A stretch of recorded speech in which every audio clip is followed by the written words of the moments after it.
Havia silêncio na terra do Egito. Um silêncio que não era de paz, mas o respiro contido de algo que se aproximava. Uma sombra antiga, enviada pelo próprio Deus. A lua, pálida e imóvel, olhava de cima para os portais das casas hebreias. Ali, nas vergas das portas, o sangue ainda fresco de cordeiros marcava o pacto. Cada gota brilhava como rubi sob a luz noturna, e o ar parecia carregado de mistério e temor. Naquela noite, o céu não seria cúmplice do sono, seria testemunha do juízo. O Egito havia sido advertido 9 vezes. 9 sinais, 9 feridas, 9 gritos de um Deus que não esquecia seu povo. Mas o coração de Faraó permanecera endurecido. Pedra contra o toque do Altíssimo. Agora, a 10ª praga viria como lâmina final. Não para ferir o corpo do Egito, mas sua linhagem, seu futuro, sua herança. O anjo da morte caminharia entre as sombras, e cada primogênito, dos palácios até as senzalas, seria tomado pela justiça divina. Era a noite em que a vida se dividiria em 2 reinos, o dos marcados e o dos condenados. Moisés havia falado diante de Faraó com voz trêmula, mas cheia de eternidade. Assim diz o Senhor: à meia-noite passarei pelo meio do Egito, e morrerá todo o primogênito, desde o trono até o moinho.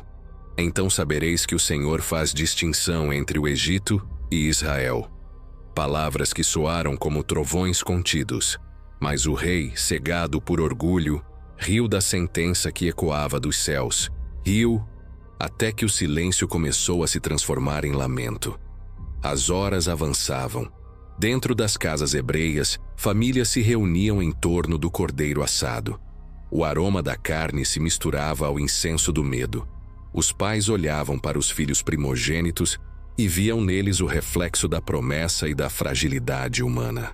O sangue sobre as portas não era apenas um símbolo, era um escudo, uma marca, um limite invisível traçado pelo próprio Deus. O ancião pronunciava em voz baixa: o Senhor passará sobre nós, e quando vir o sangue, não permitirá que o destruidor entre. O sangue, o sinal da vida derramada, a fronteira entre o juízo e a graça. E então, à meia-noite, um vento frio soprou dos confins do deserto. As chamas das lamparinas vacilaram, e a presença passou.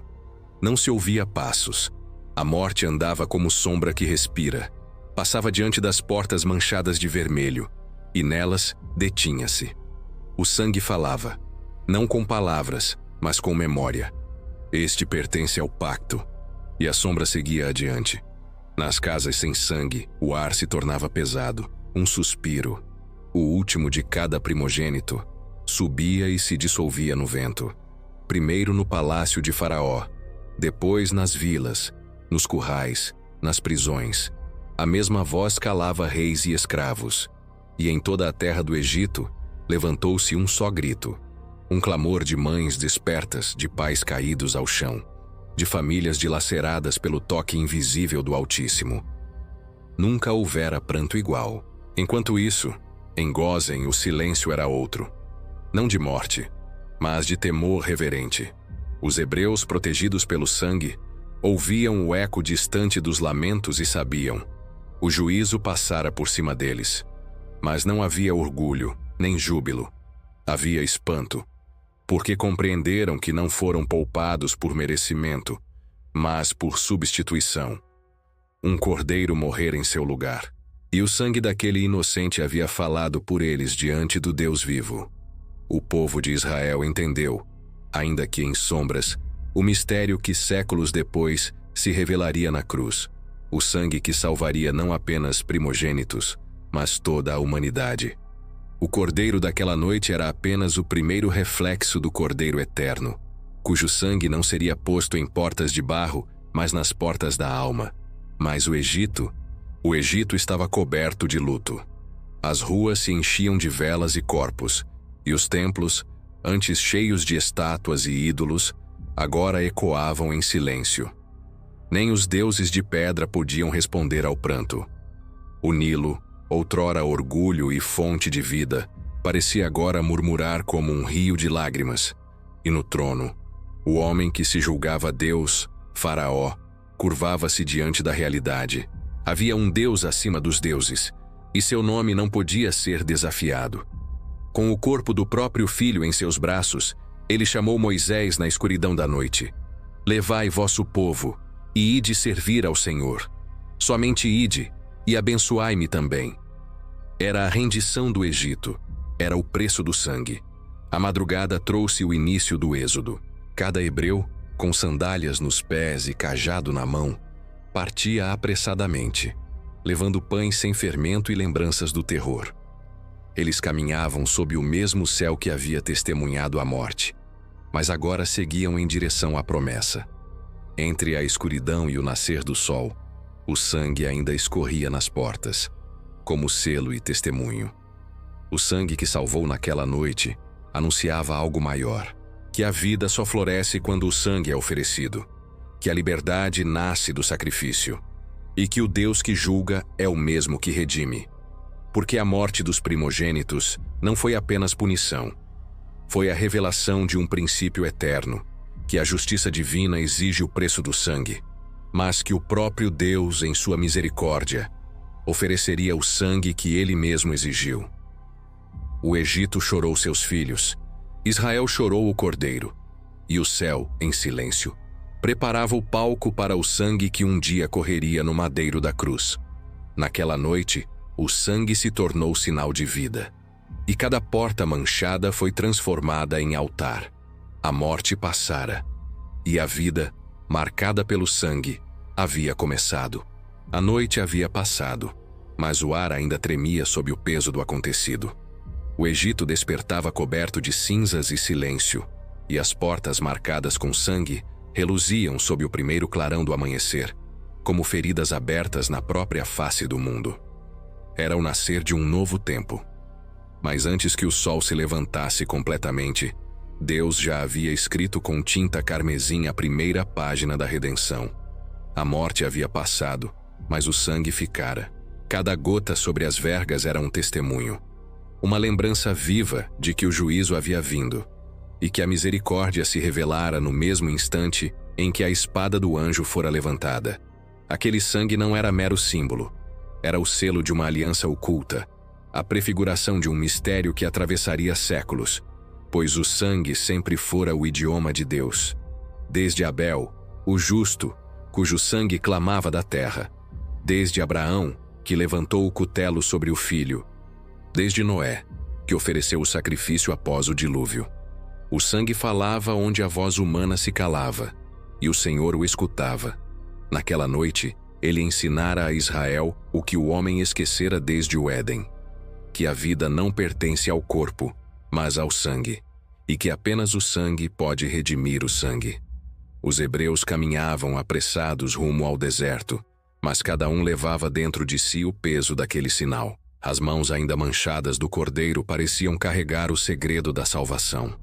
A morte havia passado por cima deles, e em troca, deixara a revelação de que o sacrifício inocente é o único muro entre o homem e o abismo. Moisés, ao olhar para o povo que se movia sob o amanhecer, compreendeu que aquele ato simples, o sangue nas portas, continha o prenúncio de algo eterno. Deus havia ensinado ao mundo que o livramento não vem pela força, nem pela coroa, mas pelo sangue. No Egito, o sangue marcava escravos. Nas casas hebreias, o sangue marcava libertos. O mesmo vermelho, mas com destino oposto. Porque quando Deus toca o símbolo, ele deixa de ser matéria, torna-se profecia. Eis o mistério. O sangue do Cordeiro não apenas livrou da morte, ele anunciou a Páscoa, não a festa humana, mas o evento divino, o dia em que o Eterno passaria novamente sobre a humanidade, não mais para destruir, mas para redimir. Séculos depois, quando o Cordeiro verdadeiro fosse levantado no madeiro, o eco daquela noite voltaria a ressoar. O mesmo sangue que tingiu as portas de barro agora escorreria sobre a cruz de madeira. E o mesmo Deus que poupou os primogênitos hebreus derramaria o sangue do seu próprio primogênito, não como punição, mas como resgate. A morte que passou pelo Egito era sombra. A morte que passou pelo Calvário era cumprimento. No Egito, o sangue impediu o anjo destruidor. Na cruz, o sangue venceu o destruidor. A libertação do povo não foi apenas política, foi espiritual. Israel não saiu apenas das mãos de Faraó, mas das mãos da morte. E cada passo rumo ao deserto era, na verdade, um batimento do coração divino. Eles cruzaram os limites do Egito com pressa, pois Deus os chamava à pressa. A pressa dos que deixam o cativeiro, a pressa dos que atravessam o limiar entre o velho e o novo, a pressa dos que compreendem, ainda sem palavras, que a vida não pode permanecer onde o sangue já clamou. E o Senhor ordenou: este dia será para vós memorial, e o celebrareis como festa ao Senhor, geração após geração. Porque o sangue não apenas salvou, mas instituiu memória. Memória do livramento, memória da aliança, memória da justiça e da graça. A cada cordeiro imolado, Israel reviveria a noite em que o juízo e a misericórdia se encontraram. Mas o verdadeiro mistério da Páscoa não estava no passado, estava no futuro, pois todo o sangue derramado em altar apontava para um cordeiro que ainda viria. Um cordeiro que não seria guardado por 4 dias, mas eternamente preparado desde a fundação do mundo. No deserto, quando a poeira do caminho se ergueu atrás dos hebreus, o céu parecia observar o sangue seco nas portas. Era como se Deus olhasse para o próprio sinal e dissesse: eu mesmo o cumprirei. E assim, o sangue humano aguardou o sangue divino. O sangue do cordeiro esperou o sangue do filho. O sangue nas portas prefigurou o sangue nas almas. O cordeiro que seria morto em Jerusalém não traria libertação de Faraó, mas do pecado. Não conduziria um povo por entre mares, mas abriria o mar entre a morte e a vida eterna. Não tingiria portas de barro, mas selaria corações com o selo da redenção. Quando o Cordeiro de Deus foi levantado no Calvário, o eco do Egito se ouviu de novo. A mesma meia-noite espiritual, a mesma sombra de juízo, o mesmo vento que passa e leva os primogênitos da incredulidade. Mas agora, o sangue não marcava portas. Ele fluía da própria porta. Eu sou a porta, dissera o Cristo. Quem entrar por mim será salvo. O que o Egito viu em trevas, o mundo veria em plena luz. O sangue que um dia protegeu do destruidor, agora destruiria o próprio destruidor. E o anjo da morte, ao olhar para a cruz, reconheceria o mesmo sinal e passaria por cima mais uma vez. O sangue, portanto, não é apenas sinal de proteção. É a linguagem da eternidade. É o testemunho de que Deus não esqueceu a obra de suas mãos. É o preço da liberdade e a marca da adoção. Por isso, toda vez que o altar recebia o sangue de um cordeiro, o céu se lembrava do Cordeiro Eterno. Cada sacrifício, cada libação, cada fumaça que subia do altar era uma sombra do Calvário. E a cada geração, a pergunta ecoava: quem é este sangue que fala melhor do que o de Abel? O sangue de Abel clamava por vingança. O sangue do Cordeiro clamaria por perdão. E quando o Cristo exclamou: está consumado, o Egito espiritual se curvou diante do mesmo Deus que um dia fez tremer o Nilo. A libertação dos hebreus era o ensaio da libertação da humanidade. E o sangue nas portas era a profecia silenciosa de que o caminho para Deus seria pintado de vermelho. Porque nenhum homem atravessa o deserto da alma sem antes passar pela noite do juízo, e nenhum espírito chega à promessa sem antes ser lavado pelo sangue. Aquele sangue, simples, humilde, derramado por um cordeiro sem culpa, era a mais profunda revelação do amor divino. Um amor que não foge do juízo, mas o enfrenta. Um amor que não evita a morte, mas a vence. Quando Israel olhou para trás e viu o Egito coberto de luto, entendeu que o preço da liberdade era o sangue. Mas quando o Filho do Homem olhou para o céu e entregou o Espírito, o céu entendeu que o preço da eternidade também era o sangue. O mesmo sinal, a mesma cor, o mesmo Deus. O sangue que selou as portas dos hebreus agora selava os corações dos crentes. O sangue que afastou o anjo da morte agora aproximava o homem da vida eterna. E assim, a história se fechou sobre um ciclo de redenção. A Páscoa do Egito abriu caminho para a Páscoa do Gólgota, e o sangue do Cordeiro temporário anunciou o sangue do Cordeiro eterno. Naquela noite antiga, o sangue foi sinal de vida, mas no Calvário, ele se tornaria a própria vida. O Egito chorava, Israel caminhava, e o céu contemplava em silêncio o início de uma nova criação. Pois na noite em que o sangue se tornou sinal de vida, o próprio Deus começara a reescrever a história humana, não com tinta sobre pedra, mas com sangue sobre carne.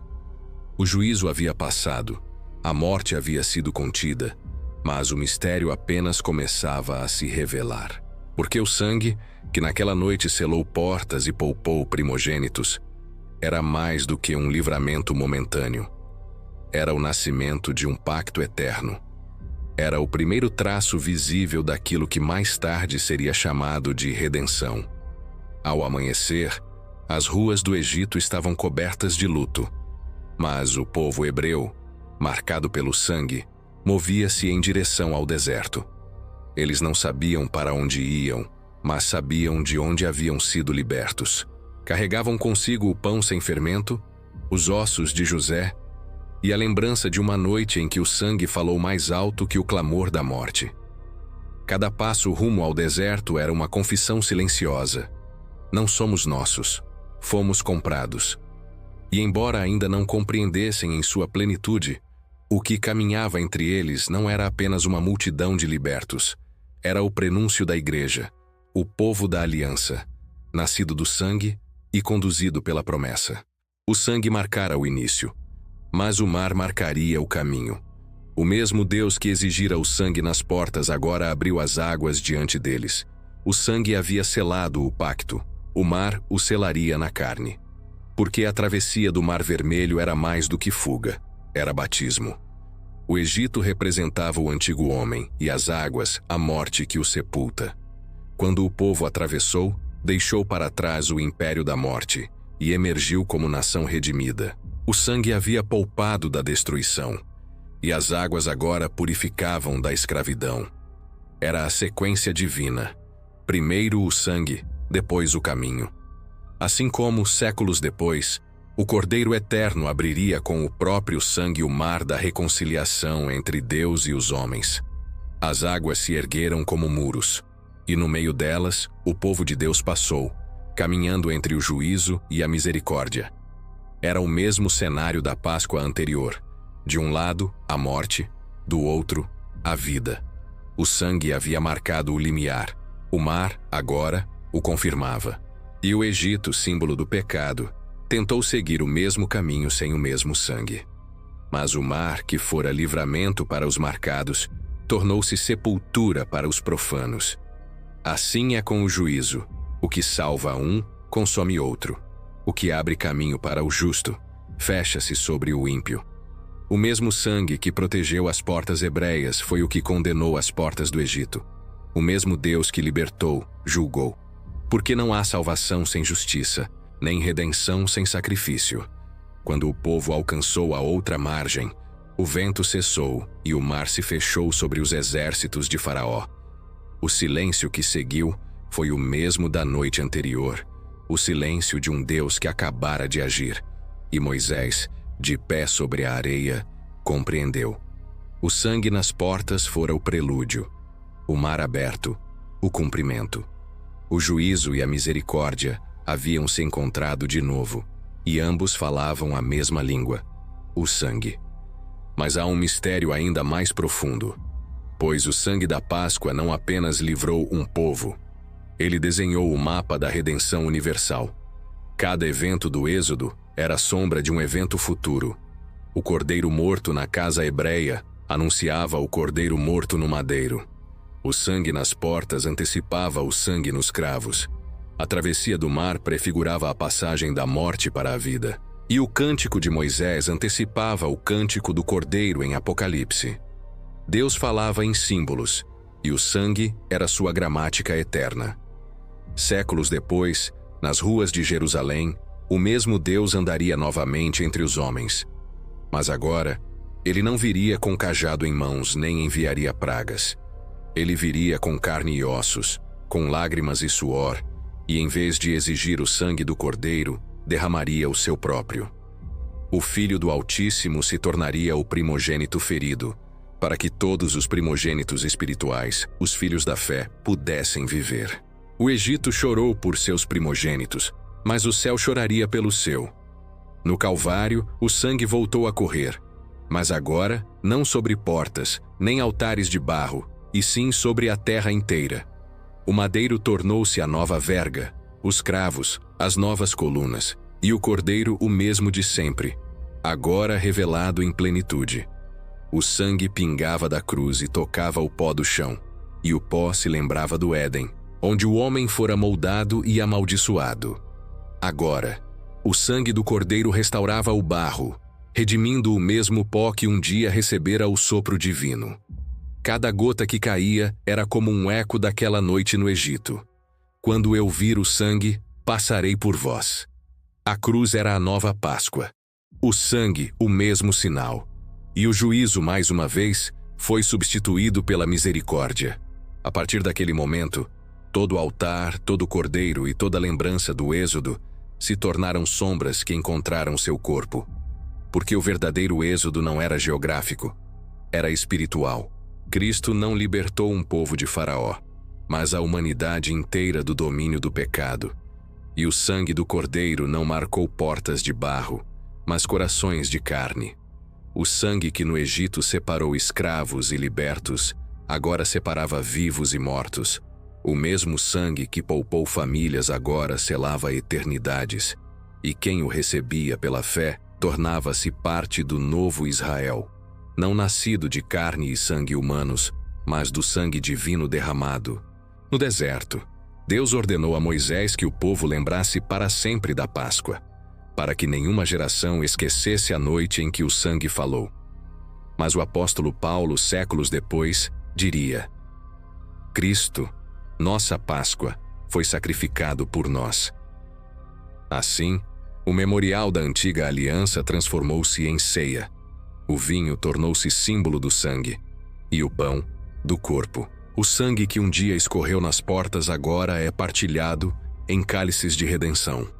Cada vez que o cálice é levantado, o tempo volta ao Egito e ao Calvário. Porque o sangue não pertence ao passado. Ele vive no presente. É um pacto vivo, eterno, que liga o pó ao trono, a terra ao céu, a criatura ao Criador. O sangue é o eixo da história divina. É a linha vermelha que atravessa o tempo, unindo o juízo à graça. É a chave do mistério, o centro do Evangelho, o preço da liberdade. Sem sangue não há libertação. Sem sacrifício, não há redenção. Sem cruz, não há Páscoa eterna. E o sangue de Cristo fala ainda hoje. Não com gritos, mas com reconciliação. Ele não clama por vingança, mas por perdão. Não exige morte, mas concede vida. Porque onde o sangue é recebido, a morte passa, e a vida eterna começa a pulsar. No Êxodo, o sangue marcou o início da jornada. Na cruz, marcou o fim do cativeiro. E no coração do crente marca o começo da eternidade. Aquele que foi poupado no Egito, agora é chamado a viver sob o mesmo sinal. Não um sangue físico, mas espiritual, invisível, eterno. Pois Deus ainda olha e reconhece os que estão selados e ainda passa sobre aqueles que estão cobertos pelo Cordeiro. E quando, no último dia, o anjo do juízo voltar a passar sobre o mundo, não buscará templos, nem genealogias, mas o sangue. Não nas portas das casas, mas nas portas do coração. E mais uma vez a mesma voz ecoará: Quando eu vir o sangue, passarei por vós. E os que estão marcados não conhecerão o terror da segunda morte, pois o sangue falará por eles, como falou no Egito, como falou no Calvário, e como falará eternamente diante do trono. Porque o sangue é mais do que símbolo. É a própria assinatura de Deus sobre a história. É o pacto de um Criador que decidiu morrer para que suas criaturas vivessem. É o eco do amor que atravessa gerações e selos, e o lembrete de que todo juízo divino é também um ato de misericórdia.